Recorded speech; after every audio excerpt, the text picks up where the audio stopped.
Hey everyone, my friend Victor Four of the SF Chronicle managed to get Ronnie Lott to talk on the record. Good for Vic. Now some of you are saying, hey, wait a minute, doesn't he just praise someone with mainstream media?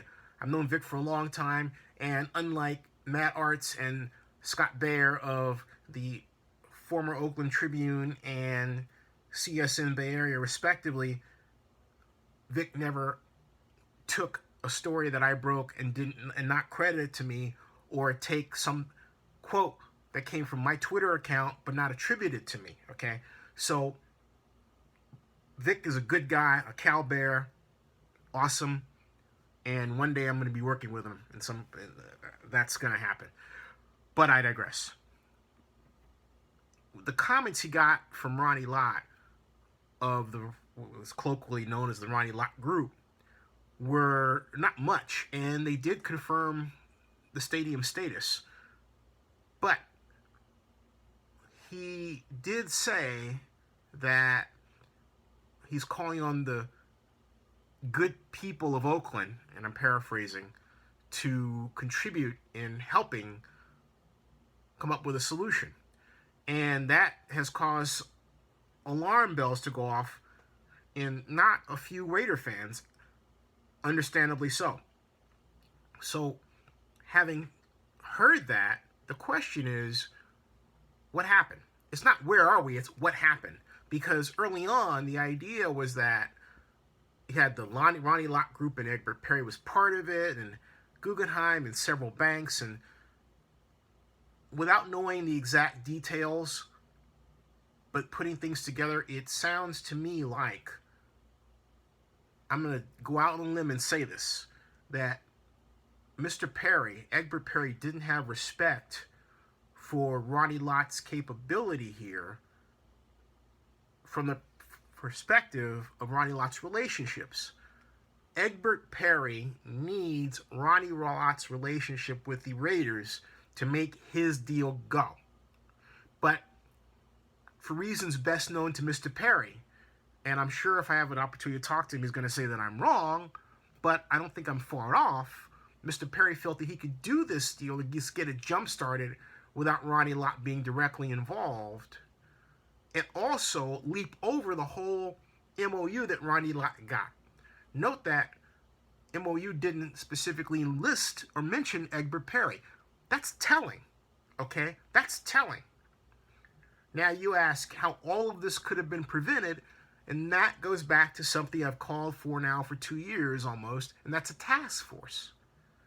A real honest-to-goodness task force that meets monthly, has public reports, and a project timeline, and an office, so that if you were to have the privilege of walking into that office, you would see a giant sheet that showed you where the organization, the task force, should be in terms of getting the necessary drawings, approvals, and financing to build a stadium and development complex at Coliseum City, where all that was, and at that point, and then where it was supposed to be by point of time X, okay?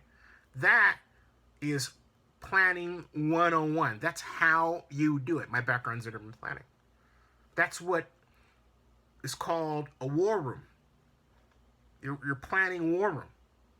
And that's not in place.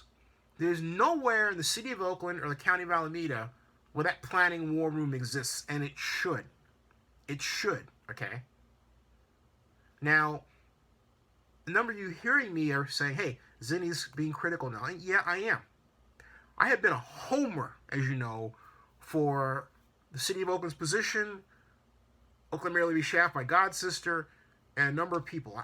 But this is the time when we have to stop and say, okay, where are we? Let's take stock and then give a critical eye to where we are.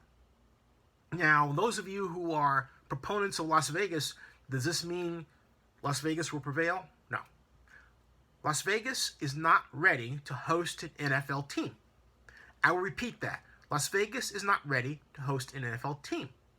You cannot base the success of an NFL organization on 50% of your ticket sales being from a basically iffy flow of tourists.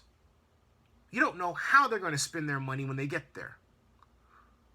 Just because they have a package that says, hey, here's hotel and Raider tickets, doesn't mean they're actually going to use the tickets. They might sell them to somebody else, okay, who may not come to the game. And you say, oh, well, they got the money anyway. Not entirely, because the concession money goes wanting, because they're not at the stadium spending that concession money, okay? I'm going a little bit down far the rabbit hole. I'm going to come back up to my major point.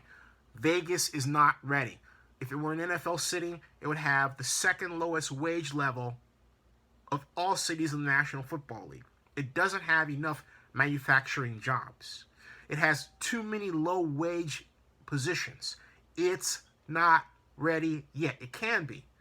This is a great urban planning barometer for the city of Las Vegas, Clark County, and the region. It should use it as such. It's not ready. Now, back to this situation. The NFL dearly wants to keep the Raiders in Oakland, but the mayor, who stated her commitment to do so, has to take the steps that I'm talking about. She has got to formally put together a place for this project so that it moves forward, and give it a czar, give it a point person. If that's Claudia Capio, give her an office, give her interns, give her help to move this forward. It's not going to happen on its own. What Libby is trying to do, and I get it, okay, is, I'm just going to say this straight out, I'll be absolutely blunt. She's trying to make the statement that this project can get done with women at the lead. I know that about Libby. That's why I called Diane Paulway last year when Mark Davis asked me to put together a Raider plan, stadium plan, who is the managing director of municipal finance for Piper Jaffray. She's done big deals, innovative deals, but happens to be a woman. You see what I'm getting at? Did Libby call her? No. Okay? Not at all. Did Libby establish a task force? No. Am I being critical right now? Yes, I am. Someone has to sound the alarm bell, and I do this, every so often. I haven't done it in a long time, but I am. I'm doing it right now while the ability to strike while the iron is hot exists, and the iron for Oakland is hot. The NFL has been here. They want this to happen. Eric Grubman wants this to happen. A number of people have said to me that we have a 2 to 3 month window to get this thing going. That's may not sound like a lot of time, but really, from the perspective of where we have been and where we need to be, it actually is a lot of time. I've said this before, I'll say it again. This is not rocket science, but you need focus. And again, Libby has wanted to do this with her own group of women at the charge. The city administrator, and Civilian Landreath, and the assistant city administrator, Claudia Capio, when, frankly speaking, Scott McKibben, who was over the JPA, should be presiding over this entire thing. That's really the way it should go. He's got the combination of experience to make this happen. But we don't have enough, the bottom is going to have enough alphas in charge of this. And we have too many people that are willing to sort of step back and say, well, that's the mayor's thing. Rebecca Kaplan, who's running for at-large, says, well, we're taking the mayor's lead. Or Larry Reed says, well, I'm taking the mayor's lead. Or someone else will say, that's Larry and Libby. There's no ownership, all right? There's no collective ownership. There's more of a willingness to pass this off. And they say it's out of respect. Is it really? Is it out of respect, or just a lack of desire of getting involved because they haven't wanted to be involved, and some of them feel like the mayor hasn't let them be involved? Okay? I heard from one council member that the Raiders early on last year wanted that person to be involved in negotiations, but the mayor rebuffed, came back and said, no, this is my thing, and I don't want that person to be at the lead. I'm at the lead. We have a team. And if you have a task force, you can delegate responsibilities to team members and let them go out. Who cares if that team member gets it done? Because it benefits all of us, right? That's the way this thing has to run if we are going to succeed. You understand what I'm saying? I'm quite aware of what I'm saying. I'm quite aware that people are going to go back and say, but Zinni, you said X and we were to expect this. Yeah, I did expect that. I won't lie to you. I expected this thing to be wrapped up by now in a bow and we're all ready to go. This is October. My mom turns 82 October 1st. We'll get this done because the NFL wants to get it done. But the ride is cobblestone bumpy. It's got to be smoothed out a bit. It was bad for him for Ryan to come out and talk, but he did. So there you go, okay? And now we move forward. There you are.